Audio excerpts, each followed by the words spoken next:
Welcome to Auntie Didi's Tales from the Motherland, where the animals talk, the sky remembers, and every story holds a little bit of magic. For today's story, we'll be going to the beautiful country of Liberia. Liberia is a country located on the west coast of Africa. It's bordered by Sierra Leone, Guinea, Côte d'Ivoire, and the Atlantic Ocean. It has lush green forest and rolling hills and beautiful beaches. Liberia is known for its rich cultural traditions, colorful clothing, lively music, and strong sense of community. Many people live in villages and towns where farming, fishing, and storytelling are an important part of life. In the heart of Liberia, surrounded by palm trees and muddy footpaths, lay a peaceful village of Banla. In Banla, everyone knew each other. Chickens walked around freely in front of the yards, and children played together in the village square. The village town crier beat his drum loudly to wake the villagers to a new day.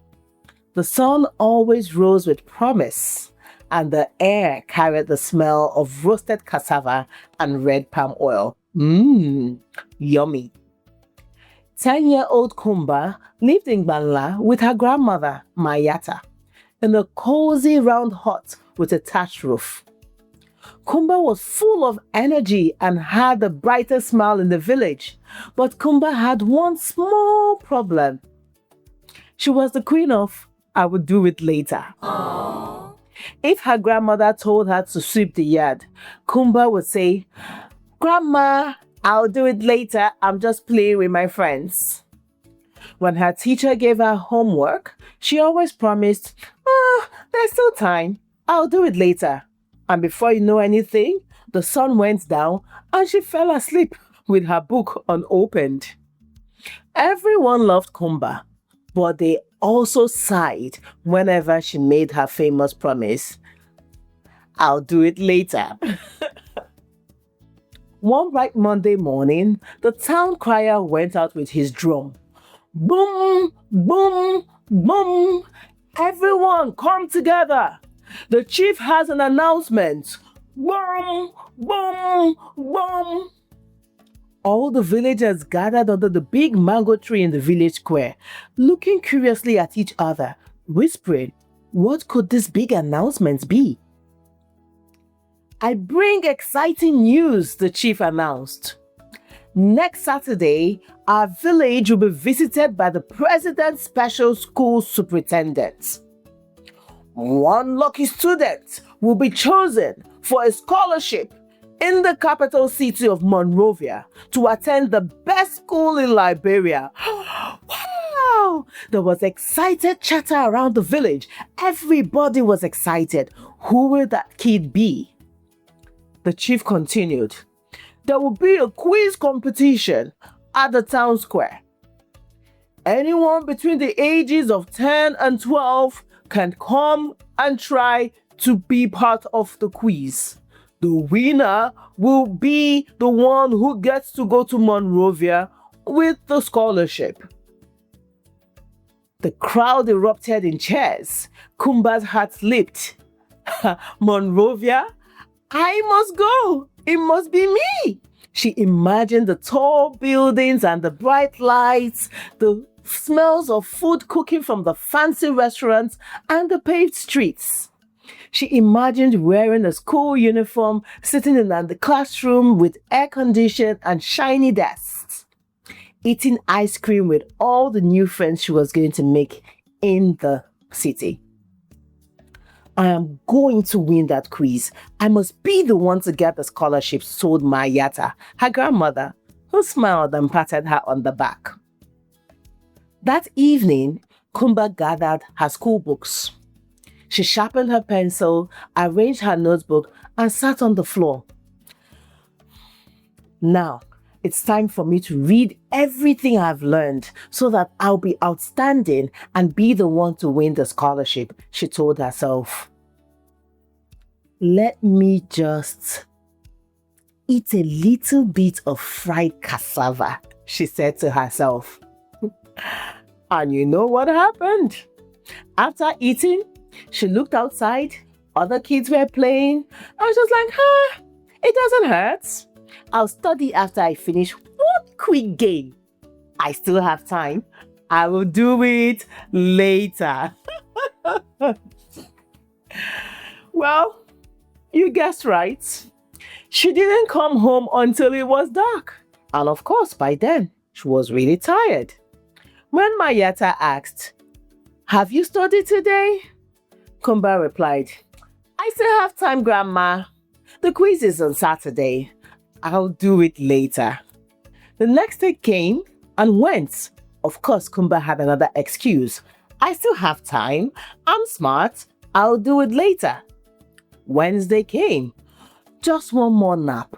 It's cold. It's rainy. Who can read with all this rain?" Before you knew anything, it was Friday. And Friday was the market day. Everyone is at the market. I'm going to see juicy mangoes and interesting games to play. How can I be expected to read when there's so much fun happening outside? I would do it this night. I will definitely do it this night before tomorrow, and I'll be ready for the quiz. Mayata said to her, "Kumba, are you sure? The quiz is tomorrow. Do you not want to stay home and study so that you will be the one to win that scholarship?" "Grandma, you worry too much. There's time. I'll come back home early from the market and I'll study. Don't worry, I will do it later." Mayata looked at her and smiled and shook her head. That night, Kumba came back from the market tired. She spread her books out on the floor, fully intending to read. But how could she when she was so tired? Before you knew it, she was spread out asleep. She slept and slept and slept through her alarm the next morning. She didn't wake up till 10 a.m. "I'm late!" She jumped out of bed and ran to the village square. By the time she got there, the quiz was just about to start. The chief said, "Kumba, why are you just coming? The quiz is about to start." She said, Yes, I'm sorry. I slept through the alarm. I didn't hear the cock crow. I'll try my best. I'm smart. I'll be able to do it." 5 students also stood in line, ready to be asked questions, wanting to be part of the quiz. The town square was packed with people, everybody watching. Of course, the crowd only served to increase Kumba's nervousness because she knew she hadn't studied. The president's school superintendent was there with a clipboard. There were 5 other students also waiting in line, ready to participate in the quiz. The superintendent asked, "Who would go first?" One of the other children went ahead and said they'll go first. And very soon, it was Kumba's turn. "What is the capital of Bong County?" asked the superintendent. Bagpolu?" Everyone giggled. Kumba's friend Tamba whispered, "It's Banga." The superintendent asked the next question. "What is the formula for the area of a rectangle?"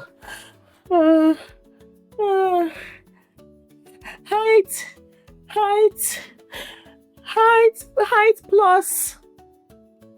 Time's up. And Kumba got 0 points. She was so brokenhearted. At the end of the contest, Tamba was declared the winner and got the scholarship. He was so happy. Kumba was happy for him, but she was sad. She knew she could have done it if only she had studied. That evening, she sat on the veranda and stared at the road out of the village. I wish I was the one going to Monrovia. Her grandmother tried to cheer her up. She said, "You knew you could have done it, but don't worry. There would be another opportunity, and I hope now you've learned your lesson." The next month, she was lucky. The school superintendent sent another message to the village chief. There was going to be another quiz with another scholarship for one student to go to the best school in Monrovia. "It must be me," she said. What had changed, you might wonder? But Kumba had changed. She had started waking up with the cock crow and doing her chores on time. If anyone asked her to do something, Kumba's response was, "I'll get right to it." No longer, "I'll do it later."